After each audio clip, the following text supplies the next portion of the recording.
welcome to SveNFL. What's up, y'all? It's Jonathan Rollins. Let's give him Zara. And we're two Americans living in Sweden talking about the playoffs. Playoffs? Don't talk about playoffs. You kidding me? We now have our championship games decided. The deliciously delightful, whatever else is called, I can't even think anymore. Deliciously delightful divisional round is now over, and we have our final four. We had two. The first game was amazingly fun, and the second game was amazingly fun as well.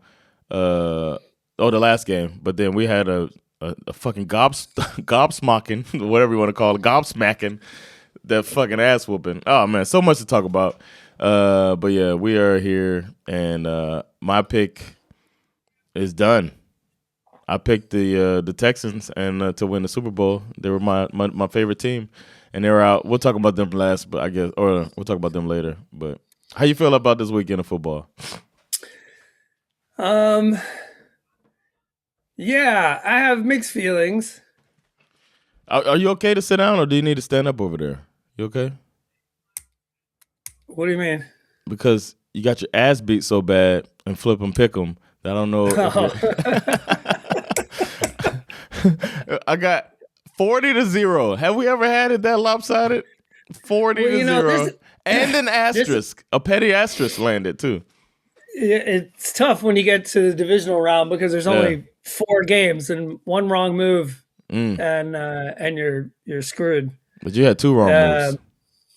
That's true. I had 2 wrong moves. Man, what a I have mixed feelings because I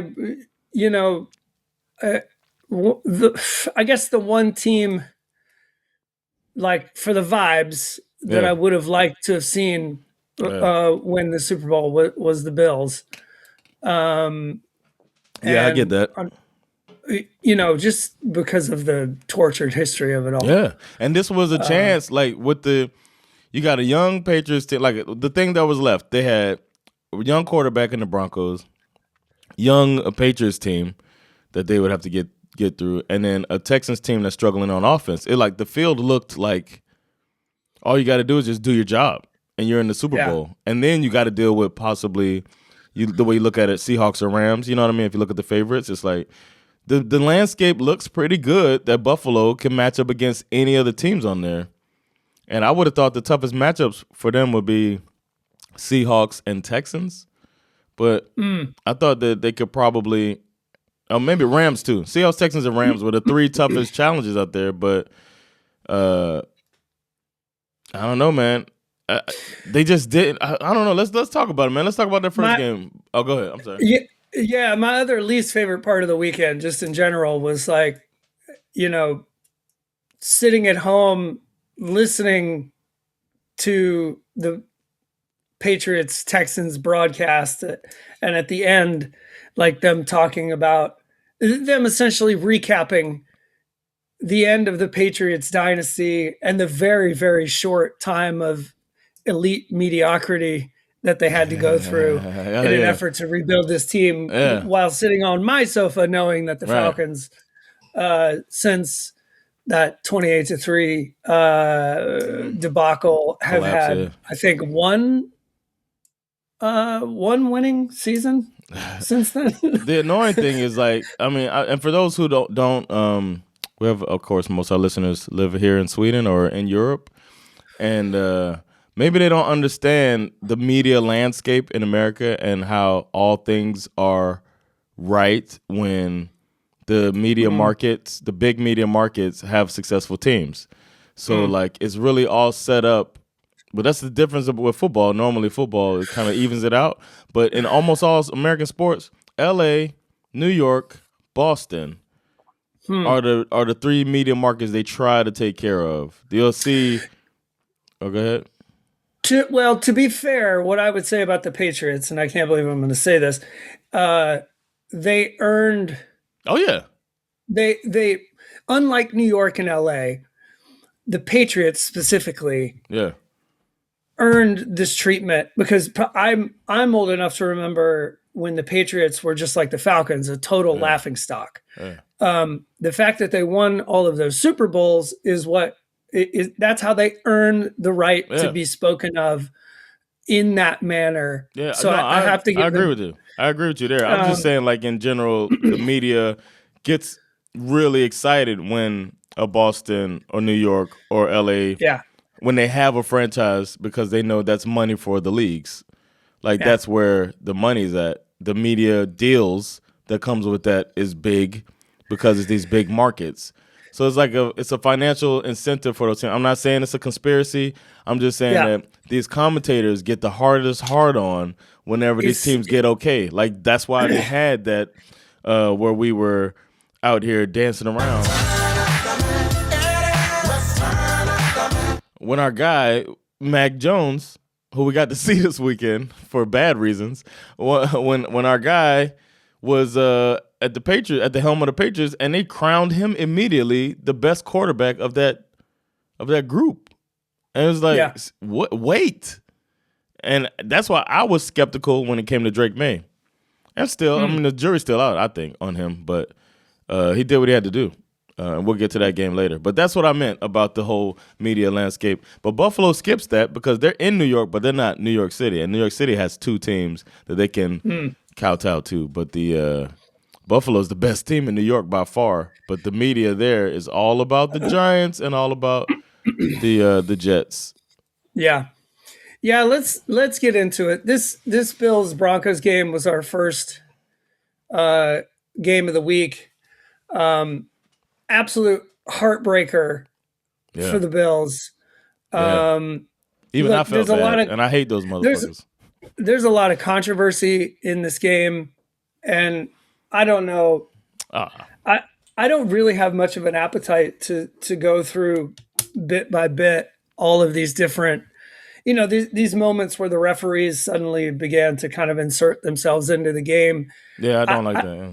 I don't really see what anybody has to, the first pass interference call that everybody was talking about. Even if you want to say that's a weak call, Joey Bosa, he would have gotten called for roughing the passer anyway. So it's like, and then the second pass interference call was definitely a pass interference call. Yeah. So the reality is that the Bills lost the game because of turnovers. Yep. Did the refs illustrate a high level of inconsistency in their calls? Yes. What? Absolutely. The refs? But to me, I look back to the end of the first half, right? That was the key to the game to me. The Broncos had just scored to go up 17-10. Yeah. There's only 16 seconds left. Josh Allen attempts to rush the ball. What the fuck was he doing? I guess to get into position to kick a long field goal, but it's like, there's 16 seconds left. What are you doing? Like, that was wild. He doesn't just fumble the ball. Like, he's carrying it like a loaf of bread, and he rolls it backwards to help them get even closer into field goal range. Not on purpose. No, of course. Boom, 3 points right there at the end of the half in a game that you lose in overtime by 3 points. I don't like the look for the refs. Don't get me wrong. But I can't sit here and say that's why the Bills lost this game. Yeah. I mean, the fact that the Broncos needed overtime despite 5 total Bills turnovers, as well as some questionable calls to win the game, tells me that I think I'm right to consider the Broncos as a fake 1 seed. Yeah, I don't buy them. I don't believe in them. That being said, with those turnovers, this game's not even close. And right? Allen, he had 2 of the fumbles, right? Cook had 1 and Allen had 2, and he threw 2 picks. Yeah. And we had bet on the Allen pick too. We did. And he threw 2. And then Sean Payton ruined the rest of the bet by refusing to run the ball. What the hell? Bruh. Why would he not run the ball? I was really frustrated. It's like they kept putting Bo Nix back there. Oh, man. But then they got punished because clock stopping. Well, we should we cannot. I mean, the most important thing that happened in this game, which is kind of weird because nobody really saw it. It just this all got revealed in the post game press conference. Yeah. But despite having won the game, Bo Nix has fractured his ankle and will no longer be available for the rest of the playoffs. We got us not that. I hit the wrong one. It's Stidham time. Jarrett Stidham. That's a revenge game. Jarrett Stidham revenge game. He was drafted by the Patriots, sat behind Tom Brady.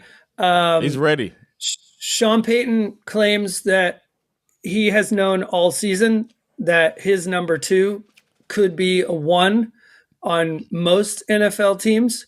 And so he said, quote, watch out. Oh, his cockiness, man. Yeah. This is Jarrett Stidham has not thrown an NFL pass in 4 years. No, maybe preseason. I'm pretty sure it's been 3 or 4 years. Oh wow, I didn't know he didn't do any regular season stuff. I thought he came out and the last time he threw a pass in the NFL was when he took over after they benched Russell Wilson. Yeah.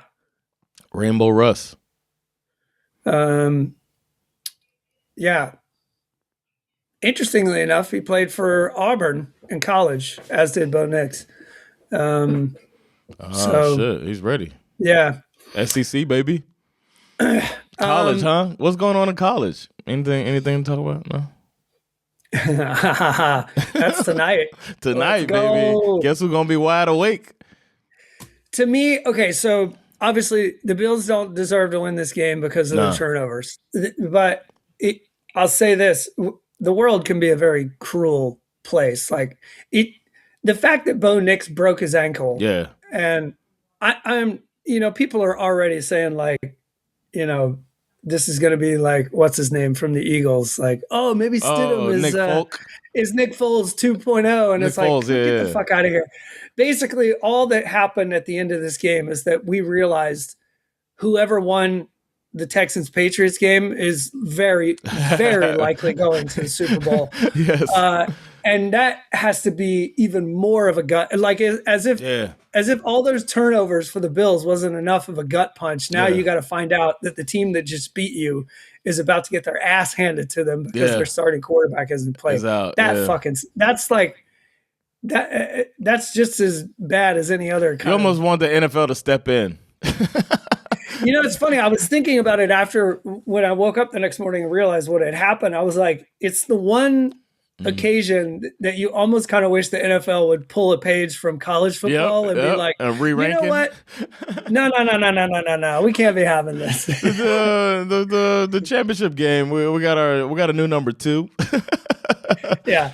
But to be fair, like the Nick Foles thing for the like that, obviously if you did that, then the Nick Foles thing never would have happened. I mean, these kind of crazy moments, that's what makes the NFL great. Yeah. Is Jarrett Stidham probably going to get killed next week? Probably, yeah. Yeah, the Patriots defense looked fantastic. If he doesn't and he makes it to the Super Bowl, is that going to be a fun story? Kind of. Yeah. It kind of is. Like, it's kind of a fun story. It's true. And then the Drake May is officially on the Joe Burrow arc if they win. If they pull it off and beat the Broncos, it'll be second-year quarterback going to the Super Bowl like Joe Burrow did. Yeah. So it was like pretty cool. Or was it third year? Was it third year? Or maybe. Nah. It was second year, right? Wasn't it 22 that he went? Did they go? Was that the first year they had Jamar Chase? I don't remember. Because he didn't have Jamar Chase in his rookie year, but then they drafted Jamar the year after. You know what? It might have been a second-year plan because he got hurt early in his rookie year. And then we got to see who he was, and then he went to – so maybe it was his third year, but it was his second year playing. Yeah. It might have been that. I forget. But I know that they went and lost to the Rams. But the defense looked good, but they looked vulnerable too. Like they got run on in this game. I was surprised that Buffalo, a team not really known for running, but unless they, mixing it up with Josh Allen or whatever, they had 183 rushing yards in this game. Yeah, that was interesting. They flashed up on the screen at one point that the Broncos were giving up an average of 91 yards a game this Yeah. season. Yep. Best run defense in the league. Yeah. And the Bills had 95 yards In the first before half. halftime, I Yeah. think. That was crazy. I saw that thing too, man. I was like, damn. Okay. And they were like committing to it and just pushing the Buffalo Bills offensive line was pushing that defensive line around. And that defense is known for they had the most sacks. Didn't they break a sack record or something like that? They're known for the sacks, but that's because they stopped the run and make you throw it on third down, put you in position to get sacked. But that wasn't happening. And then the Bills just kept shooting themselves in the foot. It was insane. I'm not even a fan. I hate them actually. That's a rival team for my team. So I root for the worst for them. But I was like feeling bad. Like, God damn, get it together, guys. How's this happening? Yeah, it was rough. Yeah. It was rough. And it's going to be a tough offseason for the Bills. I wish I could sit here and tell you what. I mean, obviously they can improve their defense. They definitely a lot of room for improvement in their receiving core. You know, if I'm the person who I do not envy, if I was, or I'd be trying to get out of there, is Joe Brady, man. He should be putting in his resume everywhere because of what he did with that offense and getting Josh Allen to be like turnover averse until this game, of course. But he might be a good coaching prospect for some of these teams that's looking for a first-time head coach. That's somebody I'm thinking about, Joe Brady, because he seems like the real deal. Speaking of the real deal, I mean, best team, the best team remaining. It's like, I mean, I want to hand them the trophy already. God damn. The Seahawks start the game with a 95-yard kickoff return by Rashid Shaheed to set off this powder keg leading to a complete and utter blowout. I mean, just an annihilation. Had they not scored any points for the rest of the game, that would have been enough. But they did. Right? Yeah. But they did, and they scored 41 points on the 49ers. I don't think I quite saw a blowout coming, but I did not expect the 49ers to win this game. I mean, nah, especially without Kittle and all the injuries and shit, yeah. Injury-riddled season. You know that at some point that luck is going to run out. Yeah. I don't even really, as much as I would love to sit here and talk shit about Kyle Shanahan. That's my favorite pastime. But it's like, what am I supposed to say? You know what I mean? He didn't blow a lead. He just never fucking had one. Yeah. And he didn't really have the pieces to create a lead because the Seahawks were just dominant. Just absolutely dominant. Because they were missing Pearsall, right? And then he was in the game, but I think he was coming in and out of the game at times. And then didn't what's his name get hurt too? Their receiver, the Jennings, didn't he get hurt during the game? Probably, yeah. Because he only had 2 catches, 23 yards. Is like, I don't know. Yeah. McCaffrey was like all that was left. Oh yeah, the guy Jake Tongas was getting a lot of looks. I was like, who? Yeah, exactly. They did the little Texas route to Kyle Juszczyk, and I was just like, oh, damn, they are really digging. I mean, it's not without trying, but then this is one of the best defenses out there, man. So it was just like, oh yeah, you gonna do that? You gonna do that? That's your move? And they were just busting their ass. They were hitting hard in this game on both sides too. Both defenses were hitting hard, but Seattle just sicked our boy. We've been liking him since he was a rookie. K9 was out here kicking ass, and to the point where Sam Darnold didn't need to do anything, really. K9 was doing this thing, but then Sam Darnold, when it was time, he would get these conversions just right at the right time. He had one scramble for first down, and it's just like, it's 3rd and long, and then they convert that. It was just like heartbreaker after heartbreaker whenever the 49ers had any chance. But then that defense it was amazing, man. It was amazing to watch. And the one touchdown pass that Sam Darnold had was like just on a rope in the back of the end zone to JSN. That was a beautiful throw. Yeah. He seems like he is a break in case of emergency quarterback right now. They don't need to him to be a hero, and it's the perfect role for him to be a capable the safety blanket type of thing of just run this offense, do the right thing, make the right calls. He's just mobile enough, almost like Brock Purdy, just mobile enough. Do what you need. Yep. Not as athletic as Brock Purdy, but athletic enough. And they just look like a machine, man. Look, the 49ers turned the ball over 3 times in this game. Yep. They're working with short fields. Sam Darnold did exactly what they asked him to do. He completes 70% of his passes. He doesn't get them in trouble. He does not go tit for tat as far as the turnovers are concerned. All of these assumptions that Sam Darnold is going to crumble in the big game. I feel like he's starting to erase that narrative this year. Yeah. Now he's got one more to go, obviously. And he's going to have to play against the one team that, has really unraveled him the most as of late. So we'll see how that goes. But I'm happy for him. You know what I mean? Yeah. Like another good story, man. It's hard. I'm not rooting for a team in the NFC West. So for me, it's not hard to hate the Seahawks. Like there's a lot of things to like about this football team. You said it's not hard to hate them? I said it is hard. Maybe I meant to say it's hard to hate them. It's hard to hate them. Yeah. Because not only the thing about them that I would say separates them from the rest of the teams out there is that they play the kind of football you wish your team would play. They play that complementary football. They've got this like brutal defense, and then they have this functioning offense. And they seem to do everything right when it matters the most. Yep, no turnovers. So, they faced a depleted 49ers team, so they should keep that in mind. The media should keep that in mind too, and the odds makers, because right now my team is going up against a team that beat down another team before.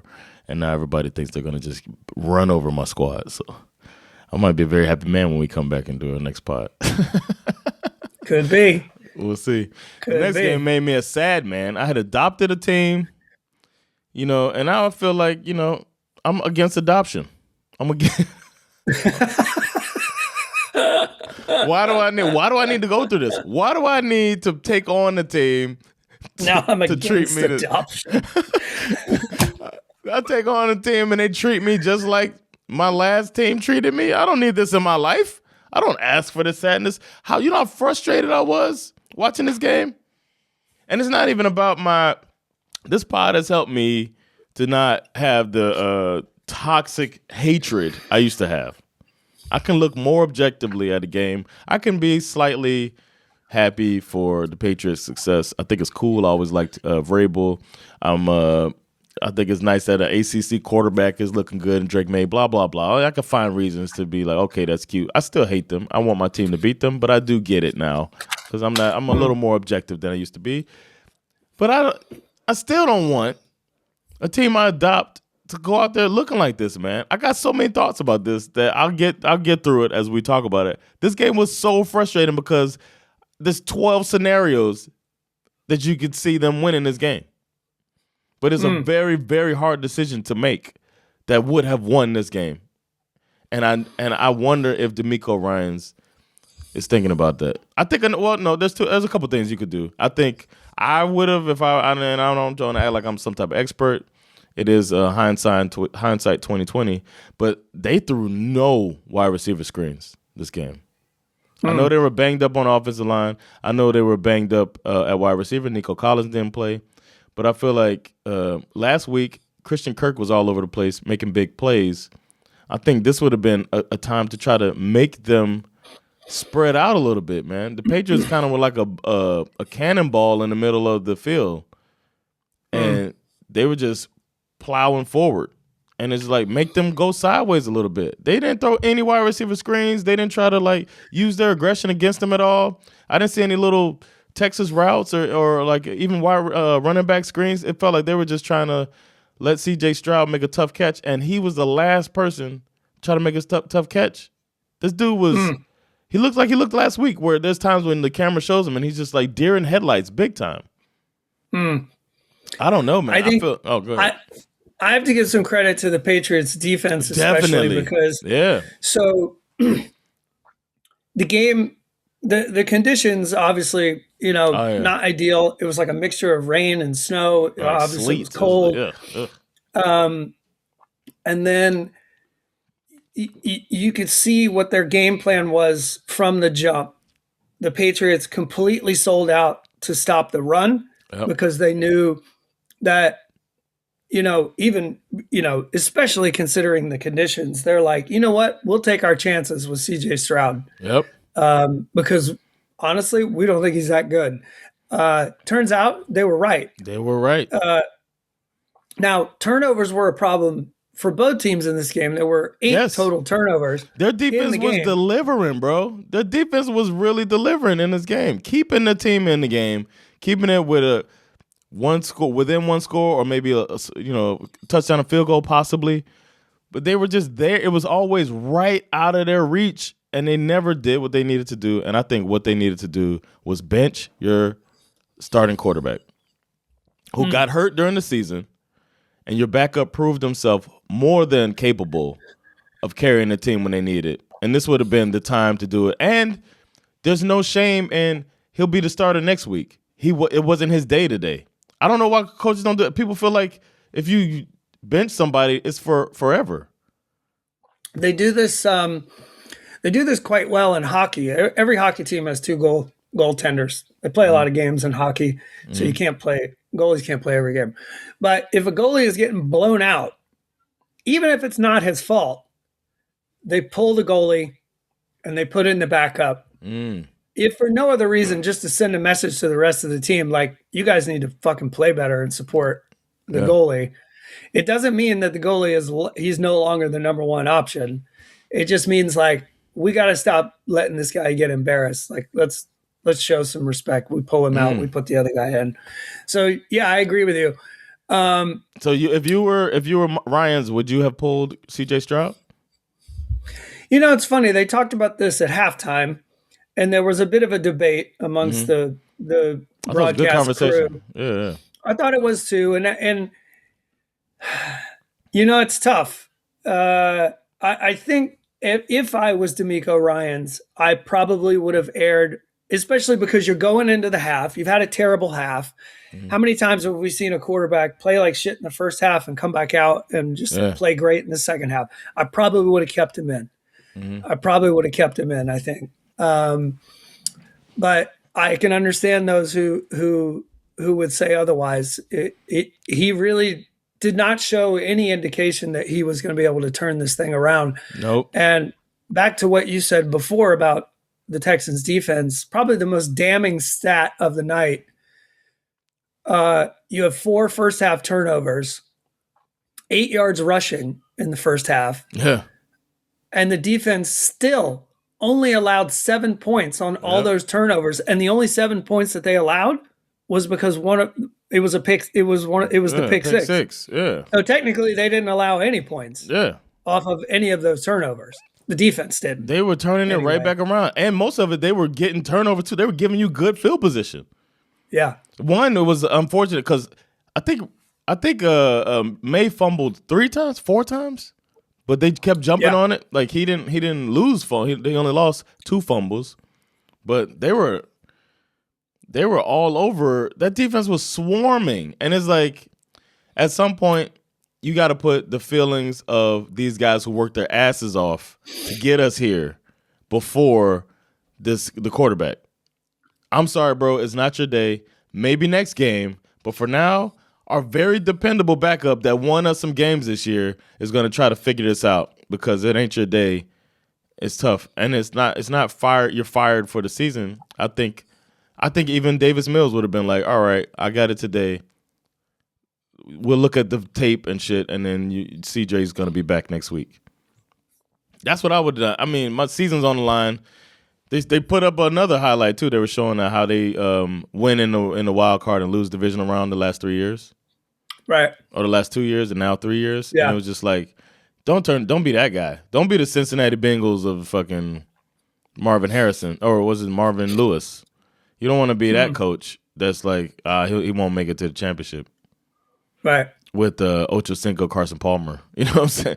You don't want to be, you don't want to get that rap. So you're the Pittsburgh Steelers of the divisional round. Yeah, exactly. Who'll get there, lose right away. But now you, oh man, it was really frustrating for me because it's like, I bet Sandra was probably thought I was the most confused man in the world because I kept saying, "What are you doing? What are you do? What are you doing?" I kept saying that to the TV with C.J. Stroud. Even some of the passes because there was the touchdown that he threw. Did he only throw one? Yeah, he must have only thrown one touchdown.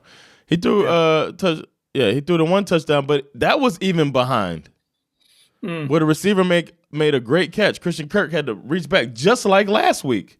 When he turned him and then Kirk was able to recover and score a touchdown. Almost every reception, the receiver was falling to the ground and catching it off of the ground, keeping it from hitting the ground. His ball placement was off. Everything was it wasn't his day. Yeah, the thing that concerned me the most was that after all of those interceptions, when he finally comes back for his next possession, that was the moment where I think he should have benched him for Mills, because at that point he was so afraid to throw the ball anywhere near his own receiver because he knew, it was just like, I was like, and at that point, PTSD. They actually were able to kind of run the ball a little better towards the end of the third, beginning of the fourth quarter. And I was like, oh, finally. I think in a way, I would argue that the biggest mistake that DeMeco Ryans made as a coach, he gave up on the run too soon. There was no way they were going to win this football game if they were not able to figure out how to establish that run game. And then there was that one little, develop through the pass. You could do what they call, kind of runs but not runs. These little screens and stuff. Get your quarterback comfortable. Get the ball out of his hands quickly. Let him see the ball get into somebody's hands and successful plays. Where were these little screens and little easy little plays that he could do? But you got them doing crossing routes and levels and all of this stuff, and it's just it wasn't that. It wasn't for him. I think running it or doing something like that would have helped more with your defense playing lights out like that. That being said, it felt like the Patriots defense was blitzing on almost every play. Yeah. So there should have been. I feel like, okay, fine, I can understand they surprised you in the first half. Yeah. It felt like there should have been more of a second half adjustment to realize how to game plan against that. Because the one touchdown that they did throw to Christian Kirk, even though it wasn't a very good throw, was 100% a result of that. I mean, they did the zero blitz thing where it's there was nobody back there. It was all man on man. And all they had to do was he just had to make sure he got rid of the ball quickly before he got absolutely flattened, which he did. And also, a little bit of home cooking. With these swallowing the flags. Because he threw that one, it was a horrible throw, and this is the play that always results in a pass interference. And Christian Gonzalez, one of the best corners in the league, did interfere, and they didn't call it. But on the other side, somebody was getting held, and they didn't call that either. That's true. 2 penalties in the same play. They didn't call it, swallowed their whistles in a time when the Texans needed it the most. But it shouldn't come down to depending on the referees either. And that's what it came down to. And maybe if it's Davis Mills, that's an accurate pass anyway, because he was beat. Christian Gonzalez was beat. So I don't know. Yeah. It was probably a penalty, not penalizing them for the bad pass by not calling the pass interference. I don't know. But then on the other side, there was just straight up blatant hold and pulling the guy's jersey, but whatever. That's what happens. That's why you try to win during the season, so you're at home and you're not in the sleety ass fucking Boston weather at this time of year. Win more games, don't lose whatever. Remember they started 1-6 or whatever they were. 2-5 or they started in the hole. So it was a really frustrating game. But kudos to the Patriots. Even though they had a rough offensive outing, they still managed to win the game, putting up 28 points to where did you see when he got sacked at the end too? He took that stupid ass sack at the end, CJ Stroud. Man, Yeah. But I think at that point he was so, because done. at least one of those interceptions came on a play where he should have just taken a sack. Like he just, So I think at that point he was just afraid to let go of the ball. Yeah, when you got him where he's just not overthinking, take him out, man. He was like, he had the same look last week. Maybe that's what it was. He worked through it last week, but that wasn't this team. That was an inferior team, and you were able to play with your food last week. This wasn't the time to play with your food, and they paid really hard. SveNFL is proudly sponsored by Brisket and Friends. Brisket and Friends is the best barbecue in Sweden. Brisket and Friends. Barbecue so good, make you want to slap your grandma. Go there. Get you some good barbecue. Best in Sweden. Now, back to SveNFL. Did you get to see the Bears-Rams game? I did, yeah. Yeah. Man, what a game. Yeah. Shout out to the Bears defense. We haven't been talking about them that much, but the Bears defense showed up, man. Even though the Rams were shorthanded, right? No. Adams played. Yeah. Yeah, Adams played. Who was missing? Nobody was missing. The Rams had their whole squad there. Good job by the Bears. That guy, I didn't write his name down, man. But number 9 on the defense was every fucking where. I was loving him. I'll see if I can find his name, but go ahead. So I agree with you. So first of all, this game, similar conditions to the previous game that we just talked about, but even more so of a snowstorm, really. Difficult conditions to play in. And even Sean McVay admitted after the game, outside of their opening drive, he feels like he takes most of the blame for the Rams kind of struggling in this game. Because they lit up the Bears in that opening drive.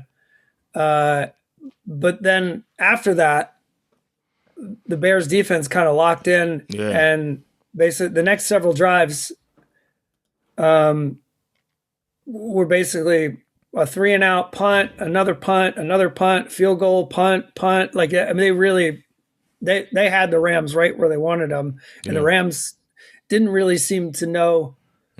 Like it was like they relied all on Stafford in that first drive, and they forgot. Oh wait, we're supposed to run the ball. We can play. It's nasty ass weather. Jaquan Brisker is the guy's name, who was all over the place, and every play it was just like, can y'all just get back, just do your thing, do your tight formation that you do, really condensed, and just run the ball and do play action off of that, and get some crossing routes going. Like, do your normal shit. It felt like they were trying to like do their best impression of the Bears. And then, but luckily for them, Caleb Williams did his best Caleb Williams impression, and it was great interceptions happening in this game. Like, he threw 3 picks, but it was great plays. I think each one of them were fantastic interceptions, where it's like he threw it into harm's way, but it was hard to catch it, and then the Rams defenders caught it. So, well, I've already been Isak, my son, and I have been debating the merits of Caleb Williams all season. And this to me is like one of those perfect games where it's so easy to overlook. Yep. What's wrong with Caleb Williams? Yep. Especially the throw where he because he makes this crazy throw. I mean, technically, what is it, like a 15-yard throw? But he throws it like 20 some odd yards behind the line of scrimmage into the back of the end zone. And I'm not here like I know that it looks cool, and I know that it's fun. Mm-hmm. But at the end of the day, you lift the hood and you take a close look at what's really happening. And I looked this up this morning. Uh-oh. And this is going to be a little surprising to some people. Caleb Williams' passing percentage. Okay. Okay. Despite the fact that he's won all of these, comebacks, late game heroics. Yeah. These crazy deep shots where he's throwing up these arm punts and people are catching them in the end zone and all that kind of stuff. First of all, a completed arm punt like that, I give more credit to the receiver than I do to the quarterback. So that's the first thing. But he puts it somewhere catchable though. He puts it in a lot of players can't put the ball there like that, like because he'll put it with that arm strength, like the way he does it. The impressive thing to me is that it's not Hail Mary field where it's like a whole bunch of people there. He throws it, and the velocity or whatever that he does it. I guess that's why. But like it's 1-on-1, so that's good. Your receiver has probably an advantage over a cornerback. But a lot of players can't get the ball there so fast where it's only 1-on-1. If the play's broken down, they throw it up and it's 3 guys there. Yeah. So that's where it's at, but you take it for granted. And now Caleb Williams' completion percentage adjusted for drops. So take the drops out. Okay. It's 58%. Oof. Yeah. You know where he's nestled in the list of quarterbacks? Where? He's just a little bit better than JJ McCarthy. Oh, nice. And he's just a little bit worse than Cam Ward. Wow. Yeah. So I am not here to get fooled by these late game heroics at all. Not even close. Now, even when people say like, oh, but he's fun, just like, Jaden Daniels was last year. You know what Jaden Daniels' completion percentage was last year? Even though he was winning all these unbelievable late game heroic type moments, it was like in the 70% range. Right. I was going to say, wasn't he up at the top of the league? Yeah. Top of the league. Yeah. So I'm telling you, he is a below average quarterback, period. With insane athletic ability. Insane. Absolutely insane. His ability to avoid the sack and to make that play is what his true superpower is. Yeah. Right? It really is. But it's not what you want. But he ain't that good. You don't want it to be like, yeah, he was missing some throws in the game that they needed. This time maybe he didn't blame the receivers though. But then he had that great throw, and then they get to overtime when it really, really matters, and he throws that dumbass pick. The broadcast tried to blame the receivers. They tried to blame DJ Moore for that. It was like Moore wasn't going to catch that ball. No. The only person that could catch the very difficult catch was the safety. Yeah. And the safety had to jump on where Moore could have gone to, but then he threw the ball past where Moore was going to be, and what could have possibly been, and then the safety went and made a great catch. And that ended it, man. And then at that point, despite the fact that the Rams offense didn't have that great of a game, and what could have very easily been just an absolute damning indictment of Sean McVay. Think about it. The Rams get the ball first in overtime. They ran the ball 3 times. They go 3 and out. Yeah. They were this close to losing in the divisional round without letting Matthew Stafford throw a pass. The MVP, probably MVP too. Yeah. So they get the ball back.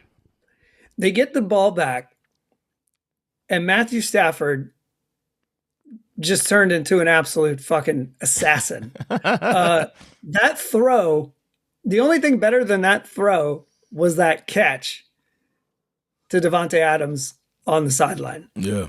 Oh my goodness. I was like, is that a catch? Beautiful. That sort of almost, I think, it looked like a throwaway almost. It almost looked like a no-look throw. I think he was kind of looking a little bit, but his head is. But the way he zinged it sidearm in a place where only one of the best receivers in the league could catch that ball. So Davante Adams, and he's doing the toe drag swag before the ball even touches his hands. Yeah, I mean he just barely caught that ball. Yeah, and then to have the wherewithal to complete the first down that he got to Puka Nacua when the Bears brought that all-out rush to basically set up for the game-winning field goal. Just calm, cool, under pressure, making the right throws in the right moment.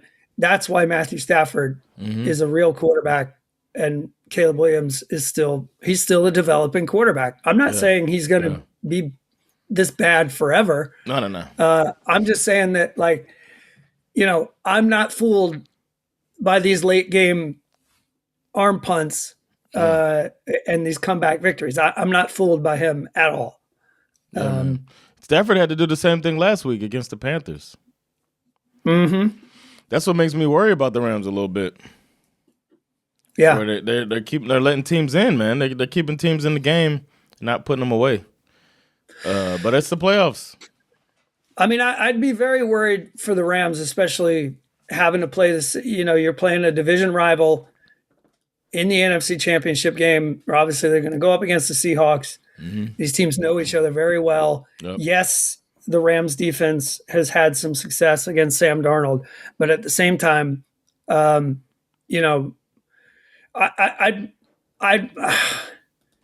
be worried because these Seahawks look awfully dangerous right now. And again, I've said it before, but Rashid Shaheed looks to me like the best pickup at the trade deadline of any player all season. And the Rams are usually quite bad on special teams, so I wouldn't even fuck with the landing zone. Just kick it out of the back of the end zone. Fuck that landing zone. Just set it on the 35. It's fine. Yeah, man. Well, let's get some superlatives in and get out of here. Who you got for your real MVP? I got mine if you don't have one. Look, I said it. Matthew Stafford is an assassin. Devontae Adams is a freak. But with the hat trick of interceptions, I'm going with Rams safety Cam Curl in the divisional round. 3 interceptions from my guy. Oh, I didn't know he got them all. He got all 3 of them. And I loved, they interviewed him in the post game. And he didn't specify what the Bears had been saying, but he said, we know they've been talking shit about our secondary. And we heard that. We heard that. He said, we heard that. We heard that. What exactly did he say? He said, well, I'm not going to say exactly what they say. I'm just going to say, we heard that. Love it. I want to change mine. I wanted to go with somebody, like I said, we've been liking this guy for a long time, man. K9. The Seahawks look like the best team remaining in the playoffs. And Kenneth Walker, who rocks the number 9, and we like to call him K9. I don't know why everybody doesn't call him that, but he had over $100 in rushing yards. He had 3 receptions on 3 targets. He was just there for his team. Not that they needed that much, but stomping out the 49ers needed him. And, of course, their defense was amazing. But, K9 is my real MVP. My trash, I think we probably got the same trash. I got Stroud, man. CJ Stroud, I think he lost the game for his team. Single-handedly pretty much lost the game for his team with the defense playing so well that they were making the other quarterback look like CJ Stroud. So it was like they were making May look like that. Luckily for May, too, the offensive linemen who got beat were getting on the ball and collecting the extra fumbles that he was dropping on the ground. But it was I feel so bad for those guys that worked their butts off and played great football, and then CJ Stroud just continually, just time after time, had all of these turnovers. Just sucks. So that was the trash of the week. Who you got? Yeah, I got the same. And to me, it's like it goes back, even though they blew out the Steelers last week, he had a total of, I think, at least 7 turnovers in his 2 playoff games. That's crazy. Your defense in both of those games balled the fuck out and gave you every chance to win both of the football games, and you just keep turning the ball over and over and over and over. I think the defense only, despite all those turnovers, I guess, in both of those games, what did the Steelers score in the first game? 2 field goals? Yeah, 6 points. Yeah. And then technically the defense doesn't give up any points in this game on those turnovers because the one touchdown they scored was actually on the offense because it was a pick six. Yeah. It's just inexcusable. Yeah. I would say that the Texans are one of those teams that probably has the most to think about in the offseason regarding the most important position in football. Yeah, or like where you have the person, right? It's like where do you have them in the hierarchy of your organization? Like, are you like, okay, the most important thing is this, you know what I mean? It felt like maybe you should have been like straight up like, hey man, this ain't you our guy, but it ain't your day, you getting pulled. Like we don't trust you as much as other teams might trust their quarterback. Because you have to be a little worried about the fact that he plays at the rookie MVP level in his first year. Yeah. And since then he has been below average. Yeah. Yeah, man. There might be a book out there on what to do to him. I don't know, but 2 teams in a row, and it's not like the Steelers had this crazy tough defense. My shit got learned was that the Patriots defense is the truth. I didn't know. I don't know. I mean, we're saying CJ Stroud, and he was rattled and all that stuff, but they really kept it going. I mean, I guess the blueprint was out there with what the Steelers did, but they just were like, so many different players just had, I mean, they still had to make the interceptions too. So I looked at them as a team that could just go up and put up points with Drake May having a great deep ball and, Josh McDaniels being in his bag at all times. But the defense, they made up for offensive blunders throughout the game too. And, did their thing. Putting up points and keeping it out of the way. I didn't know the Patriots defense. I didn't respect their game enough. What's your shit got learned? Do you have any? Yeah. So after the game, both Sean Payton and Bo Nix were quoted considering the broken ankle and that whole situation. They both invoked the Lord. Oh, my God. Okay? I'm so tired of this shit. This isn't even the time for that either. Ugh. Sean Payton said something about Bo Nix's faith in God. Bo Nix said that he knows that, he's going to wake up tomorrow and the Lord will be on the throne, and he knows that God has a plan for him. So let's step back a little bit and let's think about this plan that God has for Bo Nix. Bo Nix, as we learned after this, as Sean Payton learned after this, he didn't even know this. He broke the same ankle in high school. Oh. Which he also broke in college. And now he has broken in the NFL in the biggest game in his career.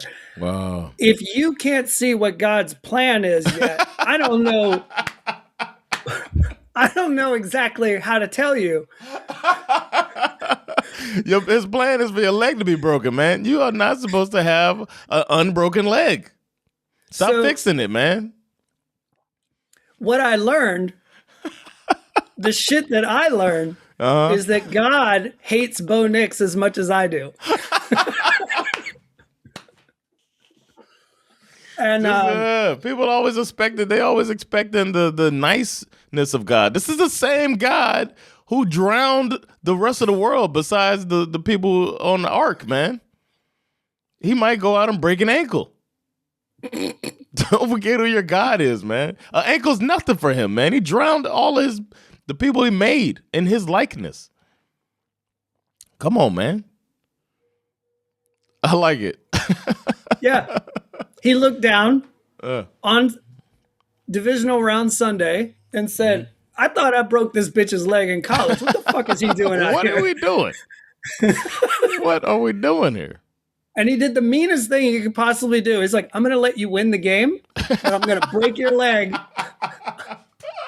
on the third to last play of the game. I'm going to break your fucking leg. And if you don't get it now, you ain't never going to get it. Good point, man. You got any spec to hand out? I don't have any. I can't think of anything right now.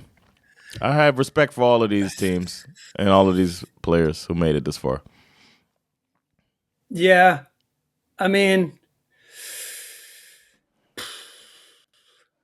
yeah, sure. I have nothing. I don't want to just do it again. The most impressive team I saw all weekend was the Seattle Seahawks. Yeah, I mean, exactly. This team, what they've managed to do, the fact that Mike McDonald. They just missed out on the playoffs last year. Yeah. They acquire Sam Darnold. Sam Darnold goes from winning 14 games with the Vikings last year, being completely dismissed for the likes of JJ McCarthy.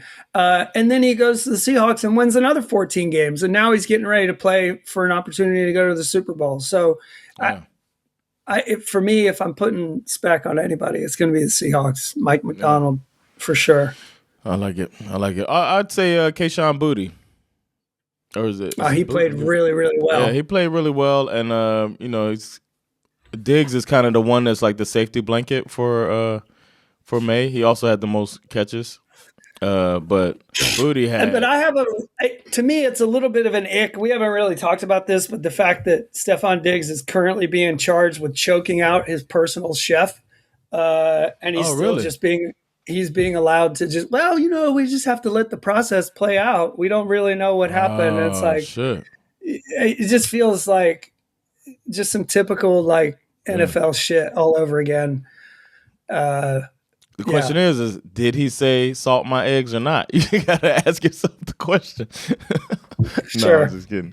You're right. You're right. It's so annoying that you can talent your way out of legal troubles in the NFL. If you're good enough. And to be fair, like this will become an off-season story. Yeah, even though it's in season. Yeah, and then you'll hear about it later. And yet we're just out here acting like. Yep. I forgot about it. Imagine if out here if it was any other, like, you could probably think of like 100 other players that would have wound up on the commissioner's exempt list and not be allowed to play until the matter. What they did the same thing to, as long as there's video evidence, right? There was video evidence of Rashee Rice and his Ray Rice. No, I'm talking about Rashee. Even more recently, Rashee Rice. Shit. When he was driving recklessly on the Texas freeway, there was like actual video evidence of that. So the league had no choice but to put him on the commissioner's exempt list, even though there was the legal process had yet to play out. But now that there's no evidence, there's no visual evidence of Stephon Diggs doing what we don't know of. We don't know of visual evidence. Remember, they had visual evidence of Ray Rice, and they acted like they didn't see it. And then when everybody saw it, then they went and they wanted to take some action. So that's what sucks when you don't know with the NFL. Yeah. So I forgot about the Diggs thing, and that does suck because the Patriots they're in position to possibly be Super Bowl champions again, and it will really suck if they're hoisting a trophy, and then we have to deal with Stephon Diggs afterwards. Yeah, that sucks that it's like that, man. Yeah. Scariest teams remaining has got to be for me Patriots and Seahawks. I feel like that could turn out being a one-sided Super Bowl. But I feel like if the Seahawks go, they're probably going to blow out whoever they play. It feels like. Like, if I'm the Patriots, I'm rooting for the Rams so bad. If I'm the Broncos, I'm rooting for the Rams so bad because I don't want to run into that Patriots team, and the Rams are your best bet because they're very familiar. I mean, not Patriots, but I don't want to run into that Rams team. I mean, you know what I'm saying, Seahawks team. How much are we going to have to see the replay of that goal line interception? Oh, yeah. If these two meet in the Super Bowl, the Malcolm Butler interception. Yeah. Oh my God! It's going to be on a loop. Ugh. And the last time they played, it was 38-37. I remember that game. 38-37 when they played last, and 21-19. So both times they played, it's been within 2 points. This might be Woo! Rubber match of the year, man. We saw, but the last rubber match, they beat the fuck out of the 49ers. So I don't know if you want to have a rubber match with the Seahawks. But that's going to be good, man, because they played, it was 38-37. But wasn't like Adams not in the game? No, I don't remember. I don't remember. We'll see. They'll both be at full strength. It'll be fun to see, man. We'll talk about it when it comes down to it. Yep. Yeah, man. I don't know what else to say, man. Besides, thank you to our listeners. I don't know. You got anything else to say? No, I'm good. I'm excited for championship weekend. Let's go. And good luck to the U. I'll be up tonight, man. I'll be tired tomorrow, but thank y'all for checking this episode out of SveNFL. We'll be back to talk about the predictions for the whatever we call it, the championship round. Thank y'all so much. I've been Jonathan Rollins. Skip Nazara. With SveNFL. Peace. Later, y'all.